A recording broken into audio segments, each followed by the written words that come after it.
Right everyone, it is Finn here and welcome to my World Cup Round 2 prediction video. Now of course, before we jump into the prediction for the upcoming match week, a little bit of a disclaimer. Obviously, in order to get this video out in time, I am recording it the day before it is released. So therefore, the matches that you see on screen right now haven't been played yet. So obviously I don't know what the results for those are. I bet you that one shocked many people. It's a joke. They're going about VAR this, VAR that. Help the officials out. Clearly they need help. I mean, I don't know. But of course, jumping into the games for round 2 of the World Cup, once again, still can't believe that the World Cup is here. We've already had some absolutely fantastic matches, some crazy scores, so I wonder if the same will happen this time around. But looking at our first game of round 2 of the World Cup group stage, we have Wales versus Iran. Now of course, Iran absolutely smacked by England in their previous game. I mean, who would have thought? Absolutely no one could have ever guessed that playing a positive formation would lead to positive football.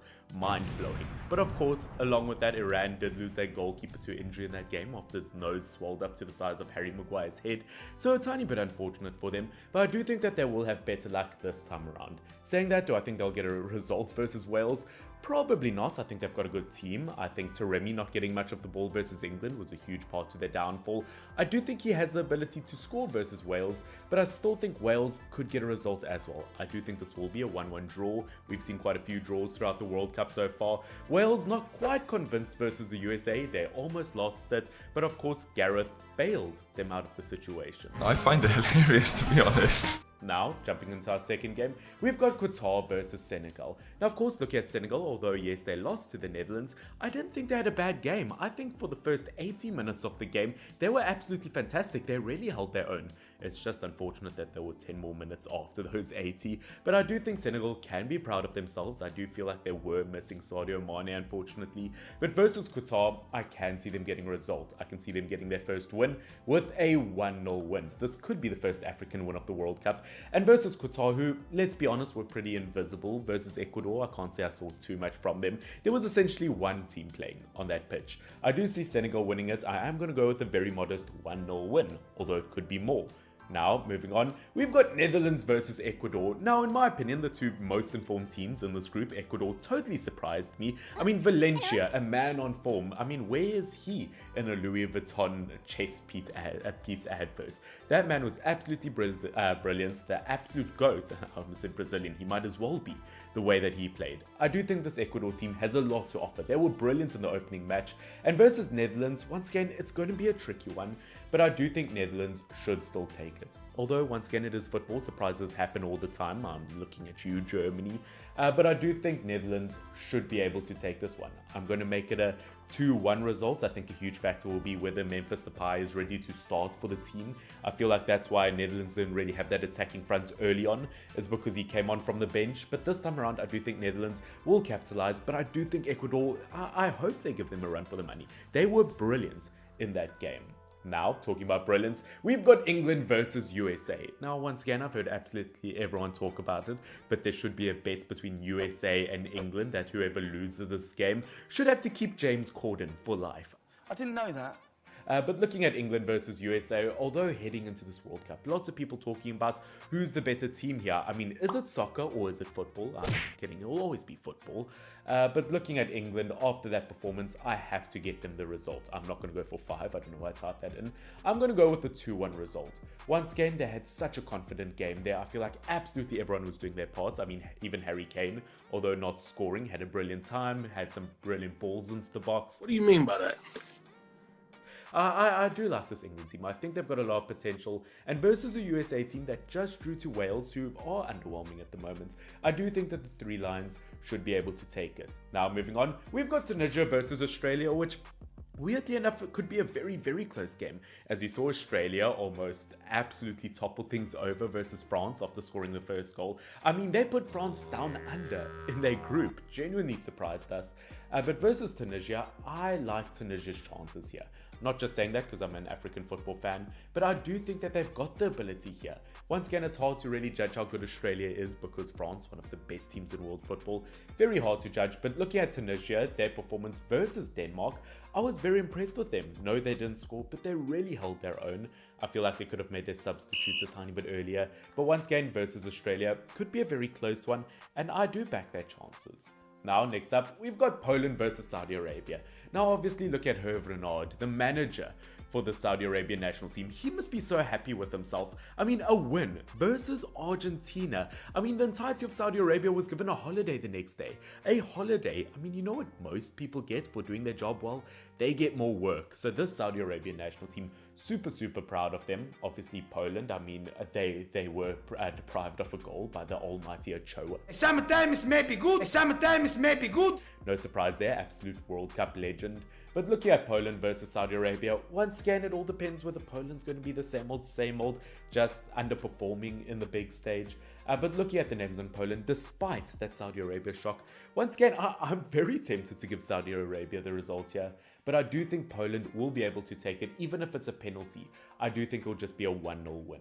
Now, next up, we've got France versus Denmark. Obviously, France had another injury as Theo Hernandez has picked up an injury. I mean, they've genuinely got a squad currently in a hospital who could win the World Cup. Obviously, some of their best players are out, but do I think they stand a chance versus Denmark? A team that beat them twice in the Nations League when they did have their best players available.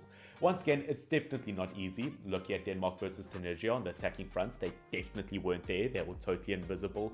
Once again, bar a few Christian Eriksen moments, I can't say I was too impressed with Denmark. It could be very close, and despite the fact that Denmark have been brilliant in the Nations League, I'm going to give this one to France. I mean, they've got the best striker of all time. No, not Kylian Mbappe, don't be silly. No, not Benzema, don't be silly, he's out. I'm talking about good old Olivier Giroud. Obviously, if he scores in this game, he'll be France's top goal scorer of all time. Mental to think about, but once again, if there's any man who can do it, it is good old Olivier Giroud. Now moving on, we've got a very traumatized Argentina team versus Mexico. Now I would like to think that this Argentina team could beat Mexico, but I would also like to think that they didn't just lose to Saudi Arabia. Don't hate the player, hate the game, son. Yeah, but that is the reality of football. I do think Argentina was unlucky. I mean, they scored a hat-trick of offside goals in the first half. I do feel like they would have learned from their mistake, and I do think versus, unfortunately, the almighty Ochoa, I do think Argentina will pick up a win here, and I'm going to put forward a 2-0 result. Whether Argentina can score or Mexico can score or not, I don't know. We'll have to wait and see.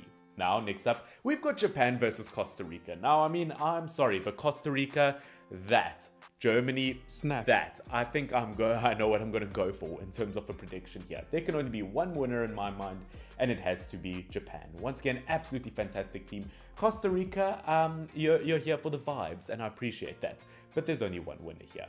Next up, we've got Belgium versus Morocco. Once again, huge African football fan out here, but Belgium, wow, that performance versus Canada, to get a win there, I am in shock that somehow they got a win there. I don't know, Michy Batshuayi, the Michy Batshuayi man, ended up saving them on the day. I mean, for a man whose nickname is Batman, I mean, he was definitely the hero on the day. Versus Morocco, do I think Belgium will have another sloppy performance? Once again, it's such a totally unpredictable team.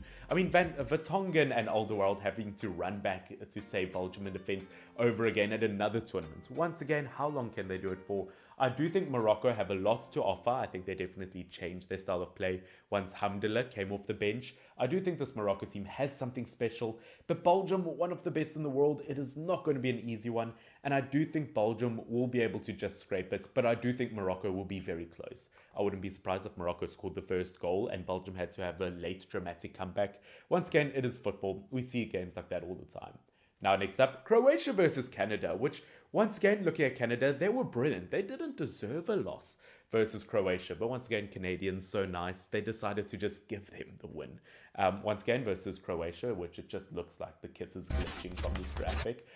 Once again, Croatia, you would like to think on their day they can beat a Canadian team that haven't qualified in almost 40 years. And because of that reason, once again, it's hard to say. Croatia on the attacking front, absolutely invisible versus Morocco, but I do think that they will get it versus Canada. Once again, if Canada play the same way that they did versus Belgium, though, the result will be the other way around, but I'm just going to go for a very close 1-0 win. Although if it was a 0-0 draw, I wouldn't be surprised.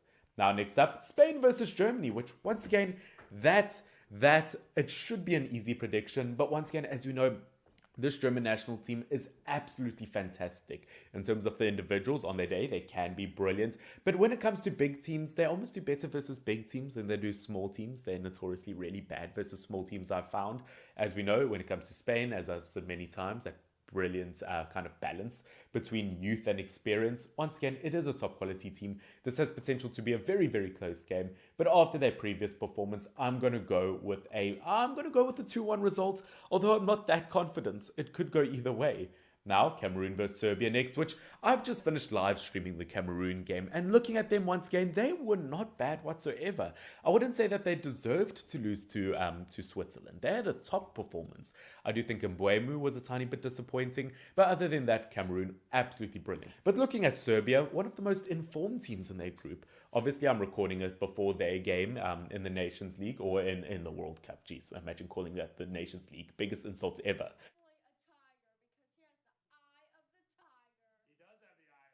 Are you sure about that?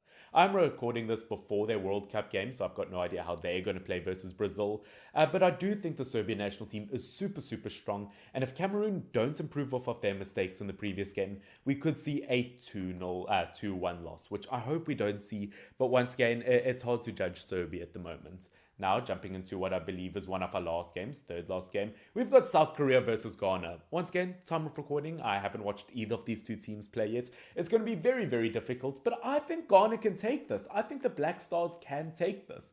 Okay, maybe not quite 3-1, but I am going to put a 2-1 result. As you know, they've brought some brilliant players in over the last few years. Once again, South Korea, last time I checked, it was like halftime, and it was 0-0 versus Uruguay.